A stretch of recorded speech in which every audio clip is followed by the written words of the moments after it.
Olá meninas, eu sou a Lê Monteiro de Castro, sou jornalista e sou doutoranda em Ciências Sociais.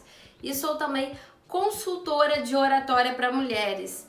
E hoje eu quero conversar com vocês sobre um tema, dar uma dica especial para algo que várias das minhas alunas sofrem, têm dificuldades e outras pessoas, quando eu observo aí as pessoas conversando, falando em público, também têm.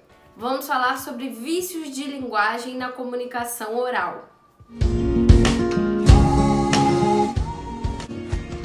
Quando a gente observa as pessoas falando, alguém, não necessariamente alguém que se intitula speaker ou palestrante, numa reunião, num momento de trabalho profissional, mas que ao mesmo tempo tem uma descontração, que falar não é a especialidade dessa pessoa, a gente observa várias vezes a pessoa parada no e por aí vai. Alguns utilizam artigos, outros utilizam o e mesmo, ou o tal do né. O carioca utiliza muito tipo assim, como a gente observou até em uma das meninas do Big Brother, uma das participantes, que foi a Thaís, a utilização muito desse vício de linguagem do tipo assim. Hoje eu vou te dar uma dica para você evitar de usar isso.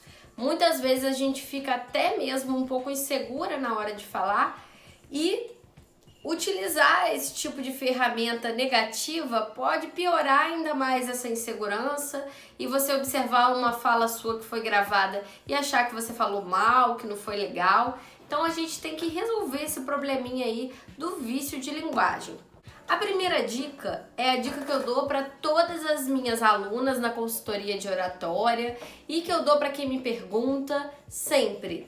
Tudo que você for fazer, você tem que fazer de forma intencional. Mas como assim de forma intencional? Quando você estiver falando, você tem que se ouvir. Você tem que ter ideia do que você está dizendo. Qualquer recurso que você utilize, de repetição de palavras, de ênfase, de pausa, todos eles têm que ser feitos de forma intencional.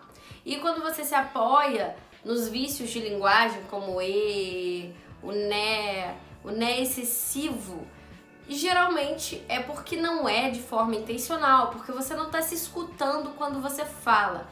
Isso é muito ruim para sua fala. Isso deixa muito pobre o seu discurso. Por mais que você tenha ideias incríveis e um conteúdo maravilhoso para passar adiante, quando você passa isso numa reunião de trabalho, seja virtual, seja presencial, quando você passa isso em uma live, dos seus stories, do seu negócio que você pretende divulgar, isso empobrece um pouco o seu conteúdo, deixa aquele conteúdo não tão legal assim. Então, para a gente acabar com isso, a gente tem que falar de forma intencional, a gente tem que se ouvir mesmo quando está falando, pensar no que vai falar e estar dentro de você mesma para esse momento poder fluir de uma forma melhor e prazerosa também.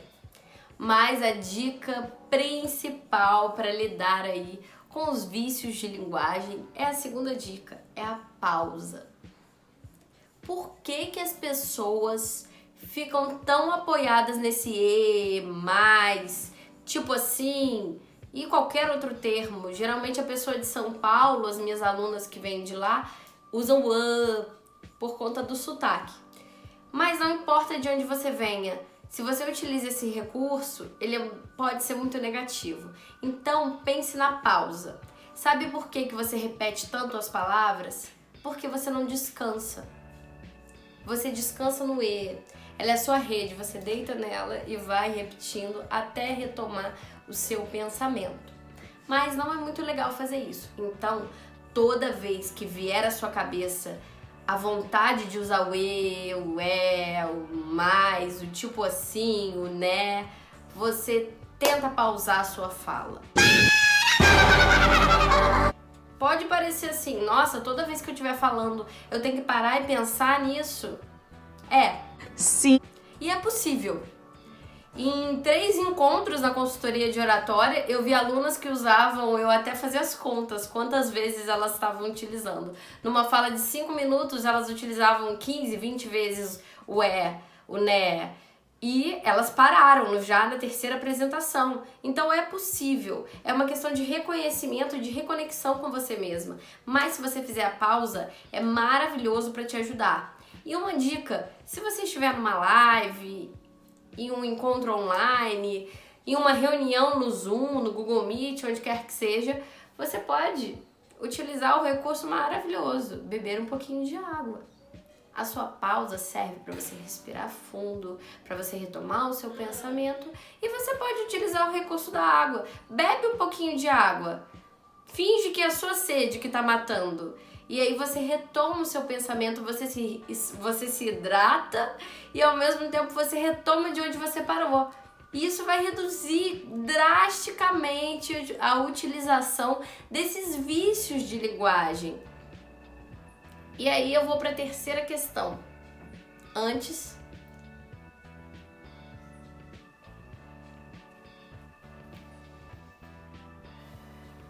respire. É isso mesmo, respira. Existem alguns tipos de respiração que eu aprofundo um pouco mais na consultoria, que elas são úteis tanto para você relaxar, perder um pouco do nervosismo, como para utilizar as técnicas mesmo. Mas você dá uma respirada quando você faz essa pausa é fundamental. Por quê? Quando você respira, oxigena o seu cérebro e as ideias vão se reconectar ali. E onde você perdeu aquele fio da meada, você pode reencontrá-lo. E por último, vou dar outra dica bem básica e que pode parecer super clichê, mas é muito funcional. Qual é a dica? Lembrar que todo mundo erra. Então, se você se perder ou tiver medo de se perder, não utiliza o vício, dá a sua pausa e pede desculpa. Ou leva para a plateia. Plateia, eu tô dizendo qualquer pessoa que esteja te assistindo. Seja online, no ambiente virtual, melhor agora nesse momento de pandemia, ou também no presencial. Pergunta, onde eu parei? Desculpa, gente, eu me confundi aqui, eu tive várias ideias incríveis e nesse momento eu me confundi. Onde mesmo que eu parei? Você pode passar para mim? Você pode me ajudar? E assim você se torna humano, porque errar e se perder é humano. Claro, você pode ter um roteirinho, você pode ler alguma coisa, mas para além disso, caso você se perca aí nos seus pensamentos, você não precisa ficar perdida para sempre. Você pode pedir ajuda da sua plateia, do seu público, do seu receptor, qualquer pessoa que esteja conectando ali com a sua mensagem. Essa dica é preciosa, utiliza mesmo e lembre-se, não fica com medo de começar, de falar, de gravar um vídeo e deixando de vender mais no seu negócio, deixando de ter uma participação mais ativa numa reunião da sua empresa, deixando de fazer uma apresentação maravilhosa no seu curso, na sua universidade, na sua pós-graduação, pelo medo de errar, porque todos nós erramos, todos os dias, toda hora. E as pessoas sentem, muita gente tem medo de falar em público. Foi feita uma pesquisa na Inglaterra, uns anos atrás, e foram questionados para as pessoas quais os maiores medos. Teve gente que respondeu que o medo de falar em público era maior que o medo de morrer. Então, para vocês terem uma ideia, várias pessoas, você está conectado com uma rede de medrosos que tem a glosofobia, que é aquele medo de falar em público.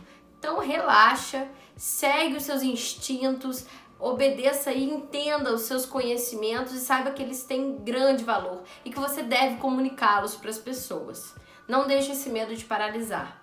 Lembrando sempre, pausa, respira fundo, bebe a sua água e retoma a palavra. E tenta sempre lembrar, quando você está se ouvindo falando e vem o vem o né e vem o vício de linguagem, você derruba, respira na hora, pausa e recomeça. Um beijo.